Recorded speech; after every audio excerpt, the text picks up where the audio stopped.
कल मैं एक सज्जन से पूछा कि तुम कितने का जर्दा खा जाते हो, जर्दा पुड़िया पान? बोले 200 रुपये का। 200 रुपये का डेली, कमाल है। 6,000 का महीना, कमाल है। 72,000 का साल में, कमाल है। 10 साल में 7,20,000 का, कमाल है। अगर वो छोड़ दे तो माला माल है, और खा रहा है तो कमाल है, बेहाल है। क्या किया जाए उसका? पिछले साल भी उसे समझाया, उसके पहले फिर समझाया, थोड़ा कम कर देता है, फिर बढ़ा देता है।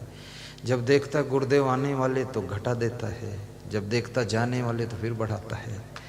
उसका पारा चढ़ता गिरता है तो मुझे बहुत मानता है, और बोलता भी है आपको तो भगवान मानता हूँ। तो मैंने कहा फिर जर्दा को? बोले ये छोटी देवी देवता, इनका भी सम्मान करता इनका भी सम्मान करता रहता। अरे मत खाना मेरे लाल, उसी पैसे से कुछ दान भी कर दो, कुछ प्रोग्राम भी कर दो। जैसे फूल खिलता है, भौरों को कोई निमंत्रण देता है? कोई नहीं देता है। महेश खोरे कोई न्योता नहीं देता है। उनको कैसे चुपचाप खबर मिल जाती है कि जंगल में फूल खिला है, और भौरे वहाँ पहुँच जाते हैं और फूल की खुशबू लेकर आनंदित हो जाते हैं। तितलियाँ भी पहुँच जाती, वो नाचने लग जाती हैं।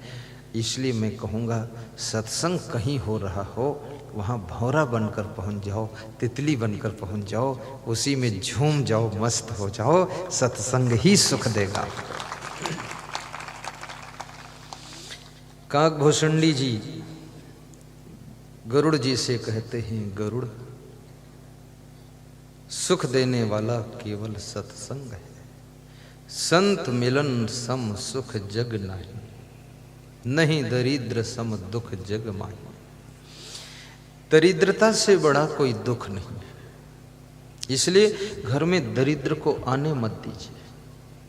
और दरिद्र को रोकना है तो आप शुद्धि रखो, घर को भी शुद्ध रखो, घर में गंदगी न रहने पाए। बिस्तर भी शुद्ध, गाड़ी शुद्ध, साड़ी शुद्ध, शरीर शुद्ध, सामान शुद्ध, बर्तन शुद्ध, सब पवित्रता आपके घर में रहे। क्योंकि लक्ष्मी पवित्रता में प्रवेश करती है, गंदगी से निकल जाती, बाहर हो जाती है। और दरिद्र जहाँ गंदगी होती है वहीं प्रवेश करता है। आप पवित्रता अपनाइए, देखिए आपके साथ साथ लक्ष्मी जी आगे पीछे दाएं बाएं चलेंगी, आपके घर में कभी दरिद्र नहीं आएगा। चप्पल जूते भी शुद्ध रखो। और ये जो मोजे पहनते हो ना, ये मोजे जो क्या बोलते, जो पैर में पहनते मोजे, इनको कम से कम हर दूसरे दिन धोया करो। 2 जोड़ी रखो।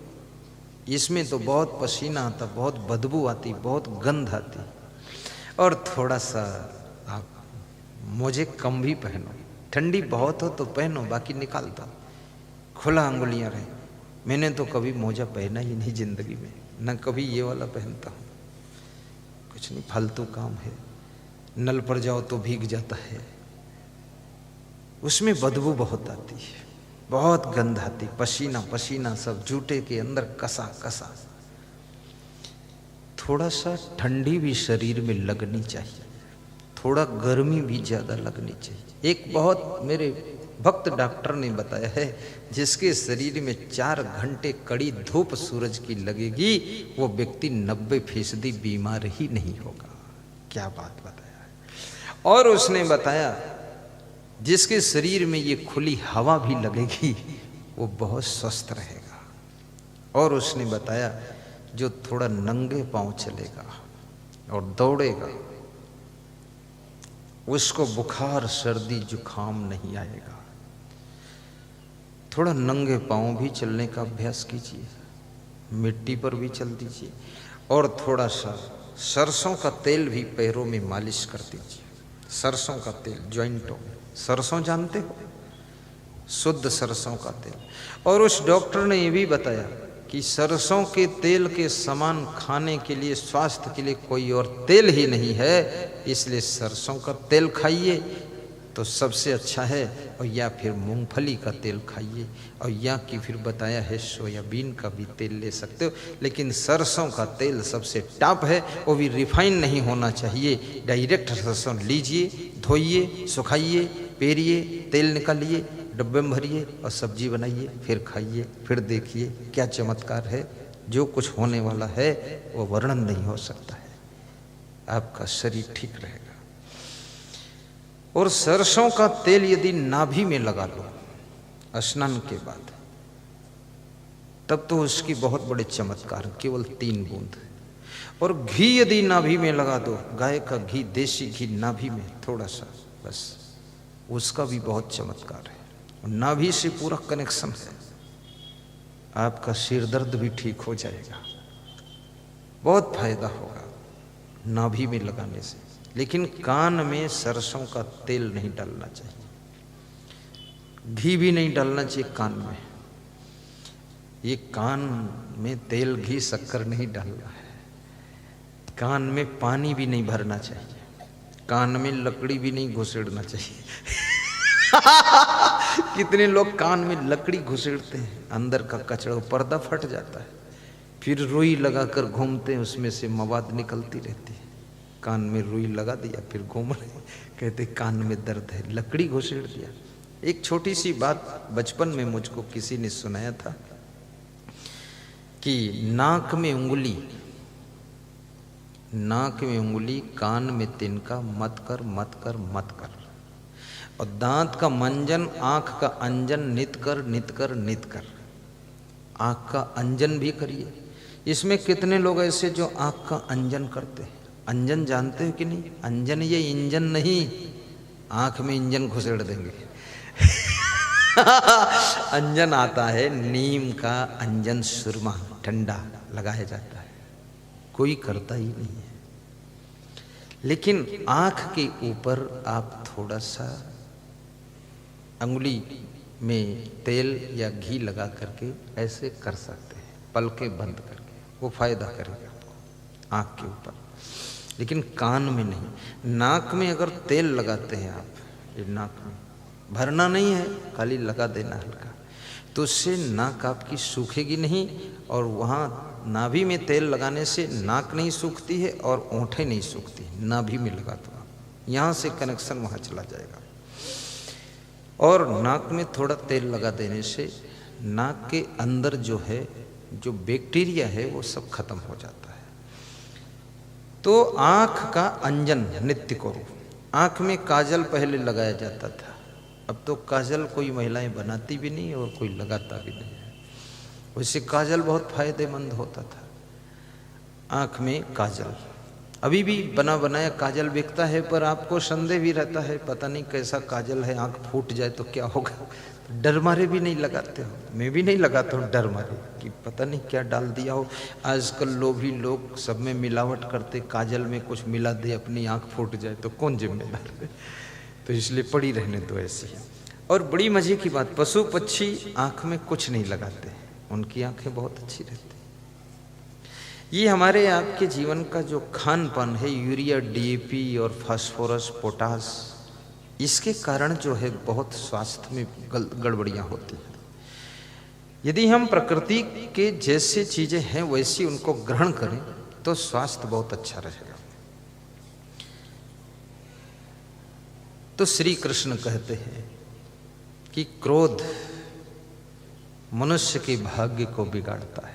और कबीर साहब कहते हैं कि क्रोध श्रवण को काल है, क्रोध है जंजाल।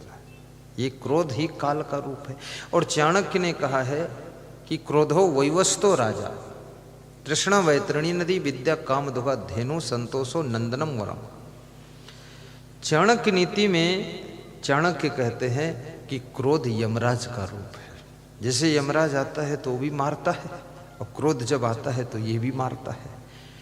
तो चाणक्य ने क्रोध को यमराज का स्थान दिया है कि क्रोध यमराज है। अगर यमराज को आपने नहीं देखा है तो क्रोध को देख लो, वही यमराज है। यमराज का दर्शन करना तो क्रोध का दर्शन करो। और ये क्रोध जब मनुष्य के अंदर आता है तो ये क्या करता है? यो न सन्नियच्छति बेगम उत्थितम क्रोधा हर्षयो सा श्रियो भाजनम राजन यश्च आपत स न मुह्यति। विदुर नीति में विदुर जी धृतराष्ट्र को समझा रहे हैं, जो मनुष्य के अंदर क्रोध उठता है और हर्ष होता है, दो बातें होती हैं। कभी तुम खुश भी बहुत होते हो, बहुत खुश हो जाते हो, जैसे तुम्हारा बेटा प्रथम स्थान में पास हो जाए, प्रथम श्रेणी में, तो बहुत खुश होते हो, फेल हो जाए तो दुखी होते हो। या कोई आपके साथ में ज़्यादा गलती करे, बदतमीजी करे, तो आपको क्रोध भी आ जाता है कि फिर इसको कुछ करना ही पड़ेगा। तो क्रोध की स्थिति और हर्ष की स्थिति, ये बड़ी विचित्र स्थिति है, इस पर ध्यान देना। दोनों स्थितियों में तुम्हारा मानसिक बैलेंस टूट जाता है। जब तुम ज्यादा खुश होते हो तो भी संतुलन टूटता है, और जब ज्यादा तुम क्रोधित होते हो तो भी संतुलन टूटता है। ज्यादा गुस्सा में आ गया, और कहते हैं कि जहां संतुलन नहीं है तो वहां शांति भी नहीं है। संतुलन के बिना शांति रहती नहीं है, और संतुलन ये क्रोध भी खत्म कर देता है, अधिक हर्ष भी संतुलन खत्म कर देता है, और संतुलन के खत्म होते ही शांति खत्म हो जाती है। और जहां संतुलन नहीं है तो विवेक नहीं है, और विवेक नहीं इसलिए संतुलन नहीं, और क्रोध में विवेक कहाँ रहेगा। लेकिन विदुर जी बड़ी अच्छी बात कहते हैं। विदुर जी कहते हैं कि जो क्रोध के आने पर भी क्रोध नहीं करता है, वीतराग भय क्रोधा स्थित धीमनुच्यते दुखेश अनुद्विग्न सुखेश विगत अस्पृहा। श्री कृष्ण स्थित प्रज्ञ के लक्षणों में कहते हैं, जो दुख आने पर भी दुखी नहीं होता है, और सुख के आने पर और सुख मिले ऐसी इच्छा नहीं करता है, और जो राग भय और क्रोध को जीत लेता है वो स्थित प्रज्ञ हो जाता है, ये कृष्ण कहते हैं। और इधर विदुर जी क्या कहते हैं? विदुर जी कहते हैं, जो क्रोध को और हर्ष को नियंत्रित कर लेता है, यो न सन्नियच्छति, जो क्रोध और हर्ष के नियंत्रण में नहीं रहता है बल्कि उनको खुद नियंत्रित करता है, कंट्रोल करता है, वह व्यक्ति राज्य और लक्ष्मी का अधिकारी होता है।